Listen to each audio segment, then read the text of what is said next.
Hi, Anna. Ready to dive into all the English basics you need to know? Today's topic is super important, and trust me, it'll help you speak like a native in no time. Yes, teacher, I'm excited. English can be tricky sometimes, but I'm ready to learn. Where should we start? And please go slow. I want to make sure I understand everything. No worries, we'll take it step by step.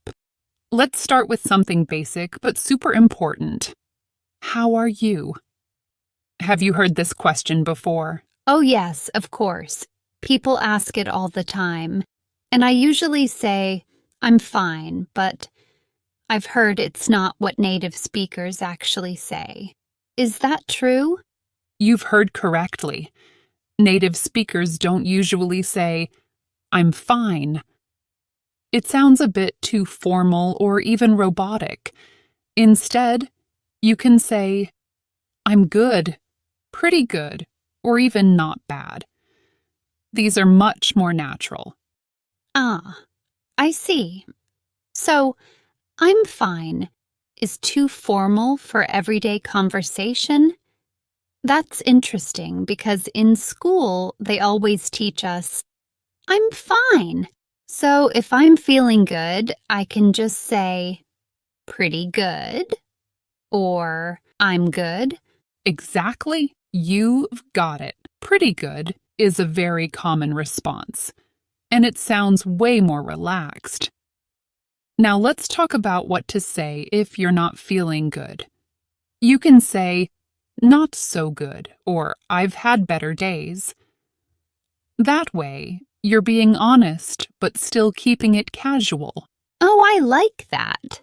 So if I'm not feeling well, I should avoid saying I'm fine, right? I can just say not so good or I've had better days. What if I don't want to explain why I'm not feeling well? What do I say then? Great question. You can just stick with something short, like, not so good. And most people will either leave it there or ask, why? What's wrong? But remember, English speakers use these greetings more as social openers than actual check-ins on how you feel. You don't always have to explain unless you want to. Ah, so it's more like a formality? I think I get it now. People ask, how are you? Just to be polite, and not really to know all the details. It's just a way to start a conversation, right? Exactly, Anna. It's more of a way to get things rolling. Now, let's move on to how to ask how someone else is doing. Instead of saying, how are you? Which is a bit stiff, you can use more casual options like, hey, how's it going? Or what's up? Both are super common and very friendly. I've heard those before, especially in movies or on TV shows. So, what's up and how's it going are good ways to start a conversation. How do I respond to those, though? I mean, what if I don't have much going on? Great question. If someone says, what's up? You can reply with not much or nothing much. It's a way of saying you're available to chat. If they ask, how's it going? You can say, good, pretty good, or not bad. It's more about being friendly than sharing actual news. Oh, I love that. So when someone says, what's up? I can just say, not much, even if I'm super busy. It seems so simple compared to other languages. Yes, that's right. It doesn't matter if you're busy or not. Not much is the most common answer. English is funny that way. Sometimes it's all about keeping things light and easy. Here's a tip. If you don't want to keep the conversation going, you can just smile and say, not much, and they'll get the hint. Wow, this is really helpful. I always thought I had to explain more, but I guess keeping it short is fine. So, when do I use what's up? Is it only with friends, or can I say it to anyone? Good question. What's up is usually used with friends or people you know well. It's casual, so you wouldn't say it in a business meeting or to someone you just met at a formal event. For more formal situations, stick with how are you or how's everything. Ah, that makes sense.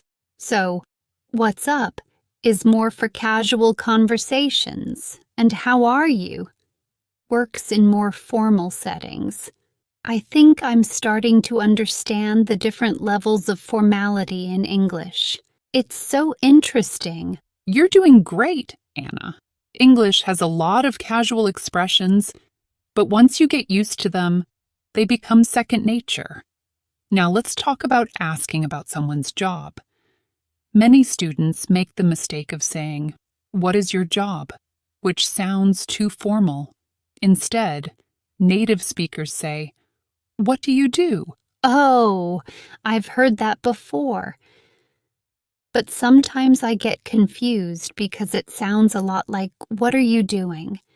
How do I know which one they mean? Excellent observation. The key difference is in the ing.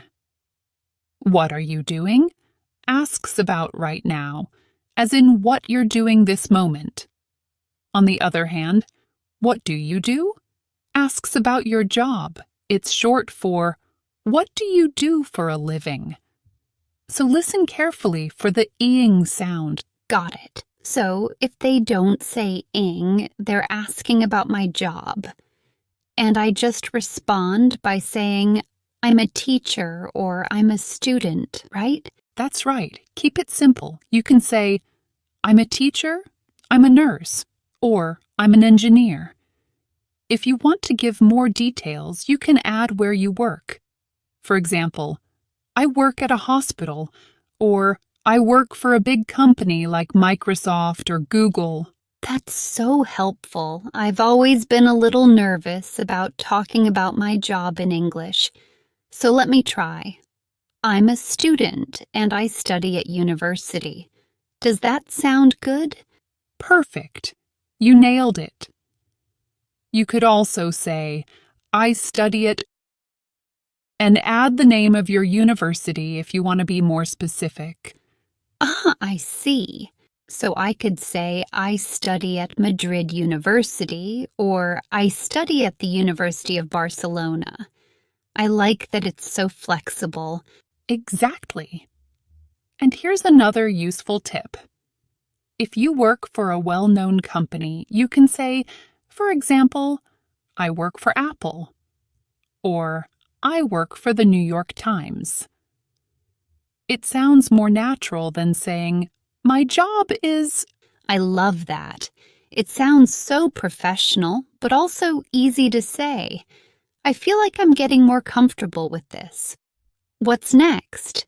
I'm glad you're feeling confident. Now, let's talk about hobbies.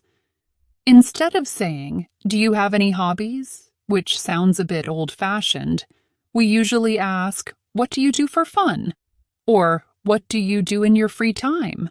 It's much more casual and friendly. Oh, that sounds way better. What do you do for fun? I like that. And if I want to answer, I just say, I like to or I like, followed by what I do, right? Exactly. You can say, I like to read, I like watching movies, or I like playing soccer. If you really love your hobby, you can add really to show more enthusiasm. Like, I really like hiking, or I really like playing the guitar. Oh, that's cool. So if I'm just a little interested in something, can I say, I kind of like Asham to sound less intense? You're spot on. I kind of like is perfect for when you don't want to sound too passionate about something. For example, I kind of like cooking, or I kind of like swimming. It keeps the conversation light. I love it. So I could say, I kind of like painting, but I'm not very good at it. That sounds so natural. Exactly. You're really getting the hang of this. Now let's move on to where you're from. The formal way is, where are you from? But in casual conversations, people often say, where you from? Or even, are you from around here? Are you from around here?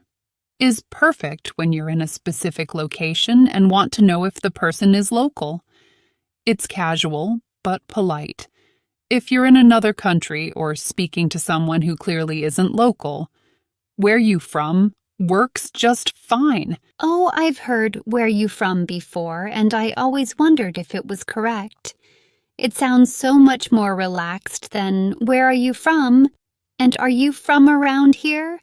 Sounds like something people would say if they're meeting someone locally, right? Exactly. And when someone asks you that, you can reply with I'm from, followed by your country, city, or even region if you want to get specific. Like, I'm from Spain. Or if you're from a well-known city, you can say, I'm from Madrid. Oh, I like that. So I could say, I'm from Spain if I want to keep it simple, or I'm from Madrid if I want to be more specific. But what if I'm from a smaller town that people might not know? Should I just mention the country? That's a great point. If you're from a place that might not be familiar to others, it's totally fine to say, I'm from Spain, or I'm from near Madrid. It gives people an idea of where you're from without needing to explain too much. Ah, that makes sense. So I could say something like, I'm from a small town near Barcelona. That way, people can connect the dots without me giving them a geography lesson. No need to be too detailed unless they ask for more information. Most people will just nod and keep the conversation moving.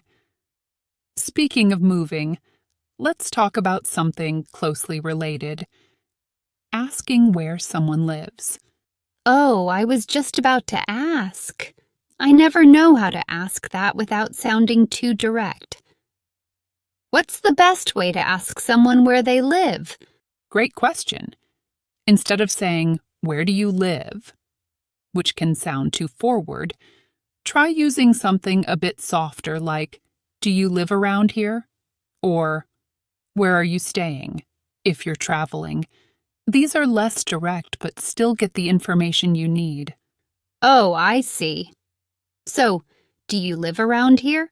Sounds more polite, and where are you staying? Is useful when traveling. What if I want to answer? Should I just say, I live in, followed by the city? Exactly.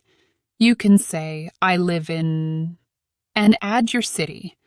Or if you want to keep it casual, you can mention a neighborhood or landmark. For example, I live near the park, or I live close to the library. It keeps things simple. Oh, that's great. So I could say, I live near the city center, or I live close to the museum. It sounds more conversational that way. What do I do if the other person doesn't know the area? Should I explain more? Perfect. If they don't know the area, they might say something like, I'm afraid I don't know it. In that case, you don't need to explain much. Just smile and say, it's a nice area. It keeps the conversation friendly without getting too detailed. Ah, I get it.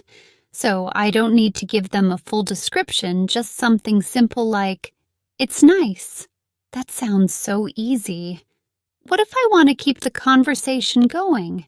Do I just ask them the same thing? Exactly. You can simply turn the question around by saying, how about you? Or, where do you live? Adding a bit of emphasis on you makes it sound more natural. Oh, so it's almost like bouncing the question back to them. I like that. I think I'd be more comfortable asking that way. It feels like a natural flow in the conversation. You're totally right, Anna. It's all about keeping things smooth and natural. Speaking of natural conversations, let's talk about introductions. Asking someone's name is important, but instead of saying, "What's your name?" which can feel too formal, you can just introduce yourself and let the other person do the same. Oh, I've noticed that in English. People just say, "Hi, I'm Anna." It's so much more relaxed than directly asking for someone's name. Is that how I should always do it? Exactly. The best way is to say something simple like, "Hi, I'm Anna, nice to meet you." And then you can add, "and you," to invite them to share their name. It's a polite and friendly way to get to know someone without sounding too formal. I like that. So I would say, "Hi, I'm Anna. Nice to meet you. And you?" It sounds so much friendlier than just, "What's your name?" But what if I forget their name after they've told me? That's so embarrassing. Don't worry, it happens to everyone. If you forget someone's name, the most polite way to ask again is by saying, "I'm sorry, what was your name again?" This shows that you remember meeting them but just forgot their name. It's polite and smooth. Oh, that's so helpful. I always get nervous about forgetting names. So, "I'm sorry. What was your name again?" is the best way to ask without being rude. What if they seem upset that I forgot? Honestly, most people understand that it's easy to forget names. By saying, "I'm sorry," and using "again," you're showing that you care enough to ask politely. If they seem upset, just apologize again and move on. Most people won't mind. I feel much better about that now. I'll definitely use "I'm sorry. What was your name again?" in the future. It sounds so polite and professional. So, what else should I know about introductions? One more tip: use people's names during the conversation. It shows you're paying attention and helps you remember it. For example, if you're talking to someone named James, you can say, "So, James, what do you do for fun?" People love hearing their own name. It makes the conversation feel more personal. Oh, that's a great idea. I've noticed that people do that a lot in English, but I never realized it helps you remember the name too. So, if I'm talking to someone, I could say something like, "What do you like to do in your free time, James?" That sounds so natural. Absolutely, you're already on the right track. Just keep practicing. Be confident and remember that mistakes are part of the process. You're doing great, Anna.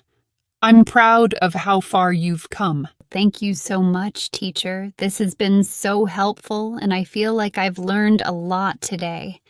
I'm excited to keep practicing and improving my English conversations. You're very welcome, Anna. I can't wait to see how much more you'll grow. Keep up the great work, and we'll chat again soon. I definitely will. Thanks again, teacher. See you at the next lesson. If you enjoyed this video and found it helpful, make sure you don't miss our next video. We have an exciting and engaging topic lined up to help you practice your listening skills. Click here to watch it and keep improving your English.